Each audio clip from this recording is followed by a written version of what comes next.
Everyone, mapagpalang gabi sa ating lahat at nasa maayos po tayong kalagayan ngayong araw na ito. At gabing ito saan man panig ng mundo guys. Legit na po yan sa mga taong nangangailangan ng apam guys.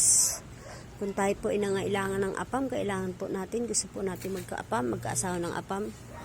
Legit na po yan guys, kailangan po natin ay tayo magpakatotoo. Number 1 tips guys. Kailangan po natin maging maayos. At kung tayo man po ay nagpo-post guys, kailangan po natin ay magpakasimple lang guys. Hindi po natin kailangan magpasiksa ng maayos. Kasi po guys, sa totoo lang guys, may apam na po ako guys. Ayaw ko lang po talaga dahil ayaw ko na po mag-asawa guys. Na-realize ko po kasi hindi din po ako nakakuha ng maayos sa lalaki. Kawawa naman po ang aking mga anak. At ayaw ko rin pong maging masirable ang buhay ng aking mga anak guys. Talaga pong may lalaking papakatotoo sa akin na kahit ang dami ko pong anak at sigurado naman pong mamahalin ang aking mga anak, iba't hindi ko po talaga gustuhin guys. Meaning na po yun sa ating mga Pilipino na gusto po talagang pahanap ng apam.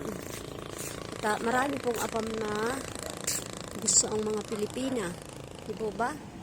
Kailangan po natin ay maging totoo po tayo, honest and faithful, very honest in very good attitude.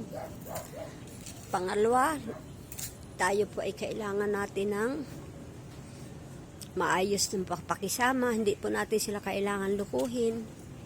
Huwag po natin silang perahan guys. Pangatlo guys, kung seryoso po talaga sa atin ang apam guys, i-message po tayo niyan at uwian po tayo sa Pilipinas. Hindi po natin kailangan magladlad sa kanila guys. Hindi po natin kailangang ibaba ang ating sarili para lang makakuha ng apam. Yun po ang ginawa ko sa aking dating site guys. Kahit po ako'y nag-beating suit, kita nyo naman po naka-beating suit ang aking picture, diba guys?